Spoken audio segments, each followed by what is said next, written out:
Meu amigo, hoje vamos tratar aqui de um livro da Lavra Tradutória de Lucas Lazzaretti.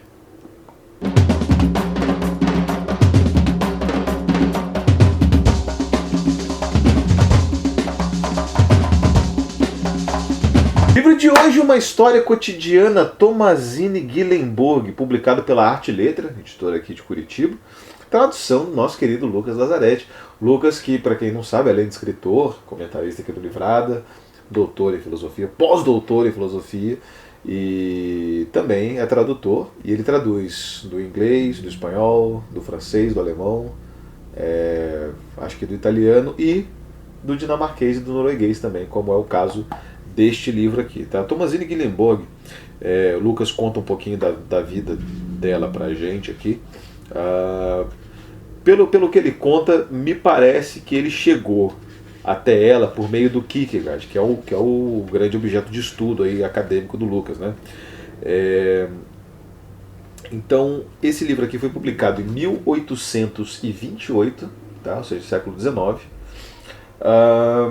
E ele, cara, a história dele realmente muito cotidiana, é muito basiquinha, assim, sabe?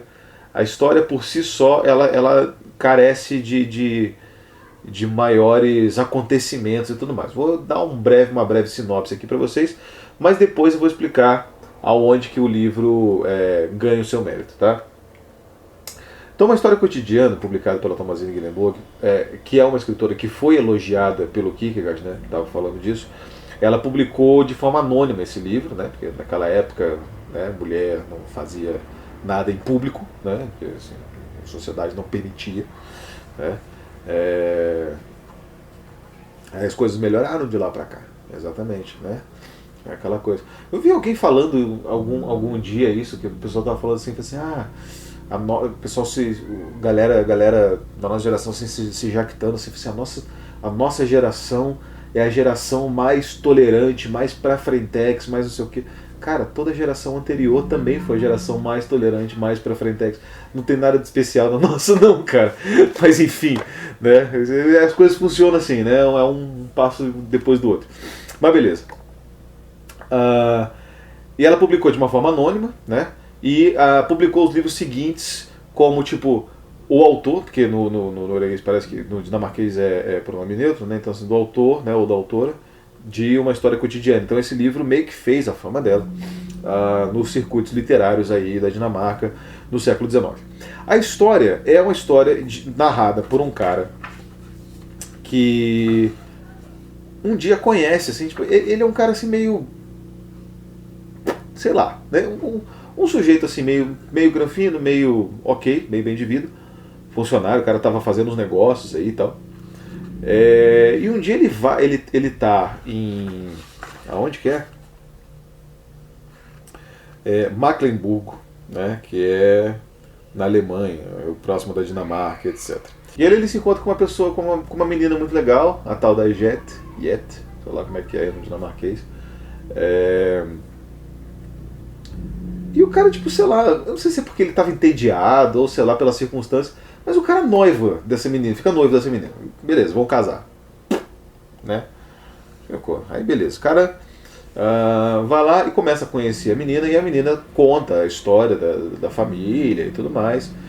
E ela fala de uma irmã dela, uma meia-irmã, etc., que é a tal da Maia, né? Ou Maja, enfim. Deve ser Maia, né? Porque enfim, o J deve ser igual ali para aquelas línguas todas ali, enfim, né? Então deve ser Yet e Maia, deve ser isso.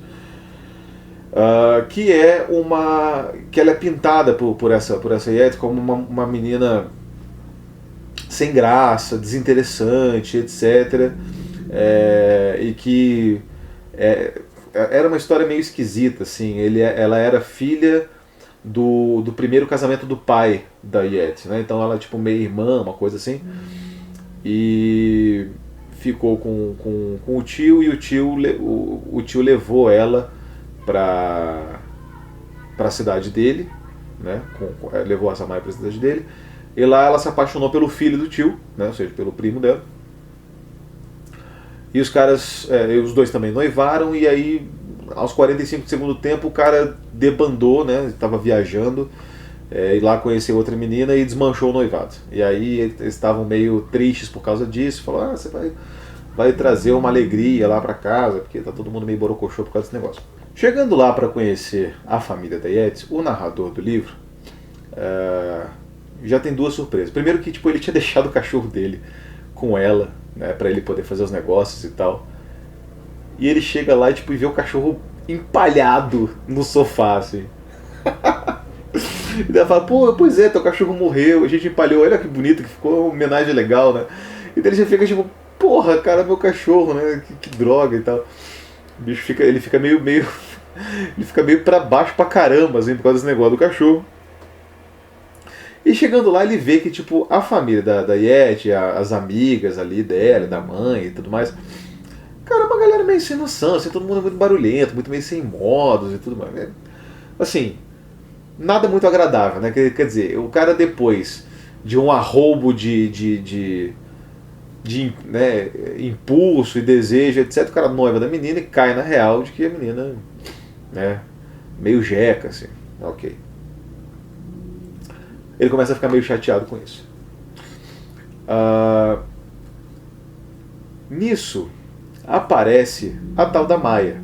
Antes da Maia aparecer, um outro amigo dele já tinha pintado um quadro muito mais favorável da Maia pro narrador, assim, que é um amigo que falou que conheceu essa menina e falou assim, cara, essa menina não é nada desinteressante, essa menina não é nada sem graça, sem talento, essa menina é maravilhosa e eu quero casar com ela, cara, de qualquer maneira, não sei o quê. E aí aparece a Dona Maia e o cara fica desnorteado com a beleza, com a excelência da existência da menina. Beleza. A partir daí, cara, acontecem reviravoltas assim típicas de uma novelinha das 6, que vai dar num desfecho positivo, um desfecho bacana, assim, legal, bacaninha, né?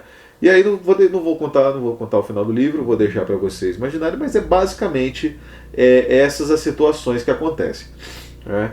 E aí volta o ex-noivo dela, volta o camarada que falou que queria casar com ela, enfim, cara, dá um pega pra capar, assim, legalzinho, tá? Cara, basicamente a história é essa, tá? Então, panorama geral aí da história cotidiana da Thomasine Gillenburg, tá? Vamos lá. No pós-fácil desse livro, o que o Lucas fala pra gente? Que além de contextualizar o livro numa historicidade da literatura dinamarquesa, né, e de contrapor, né, a reação dos escritores da época ao movimento do romantismo alemão e o movimento anterior, né, o movimento de Tempestade e Ímpeto, né, que o Lucas já falou algumas vezes aqui para vocês. Essa mulher escreve um livro que, conforme o título do pós-fácil do Lucas diz, é meio realista e meio romântico. Quer dizer, os personagens apresentam comportamentos ora realistas, ora românticos. Então, quer dizer, assim, o cara é tomado de arroubos, assim, noiva com a menina, tipo, do nada, né? Mas o resto ali, a resolução, é tudo meio pé no chão, assim, não é nada extremado, né? Não é nada parecido com as tempestades e os ímpetos, né? Do Werther, por exemplo.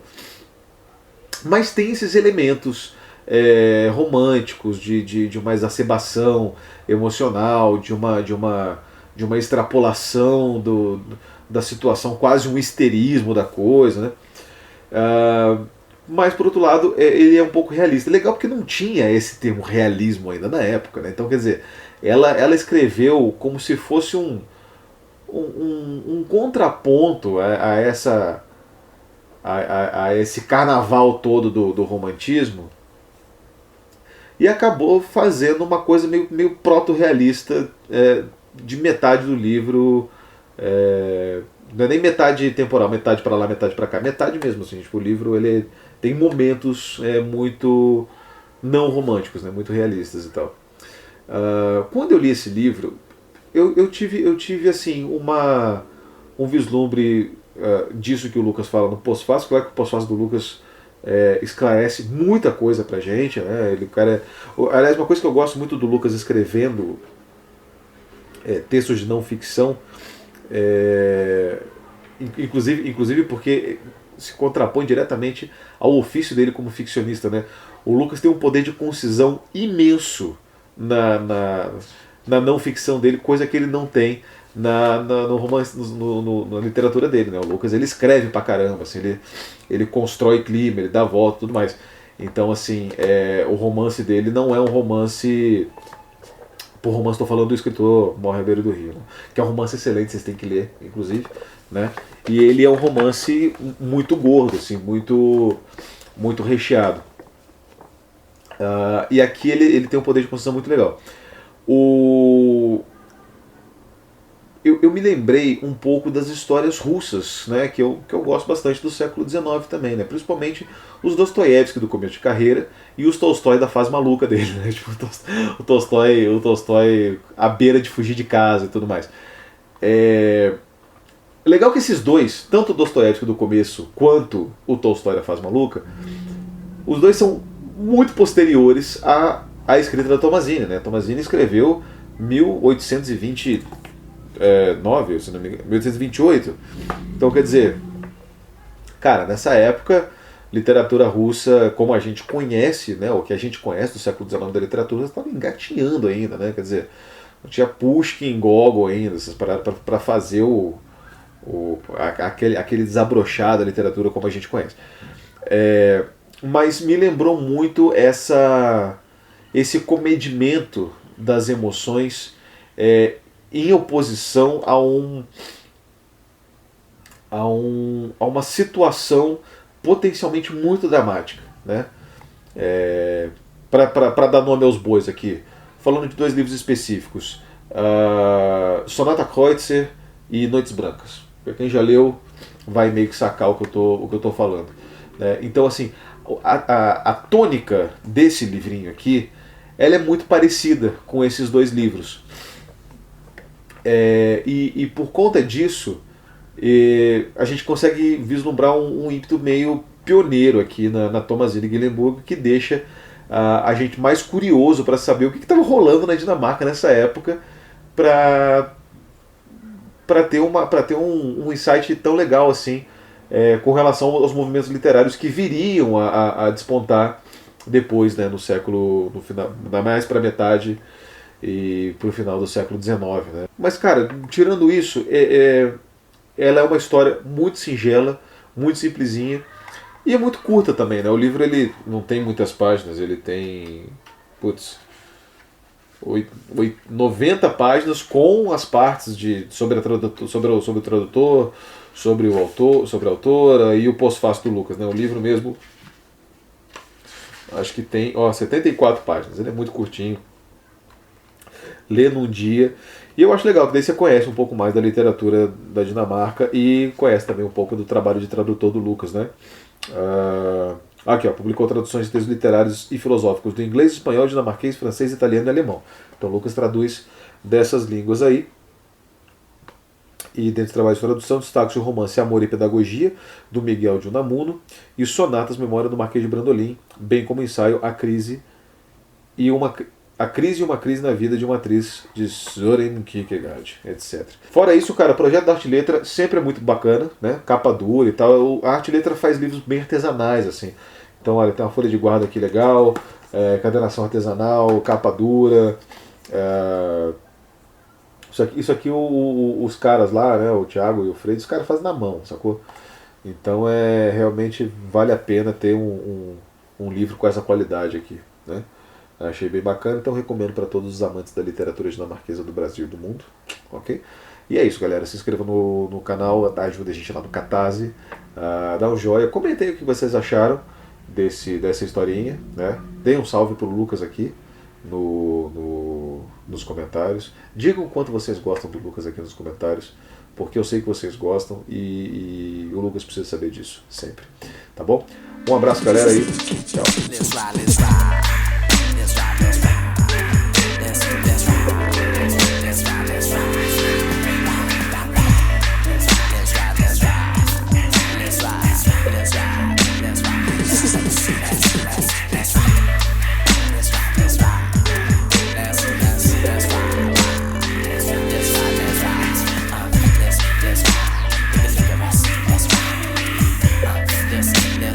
Represent M-I-A-M-I. Drive like a semi. Am I just another brother like I love?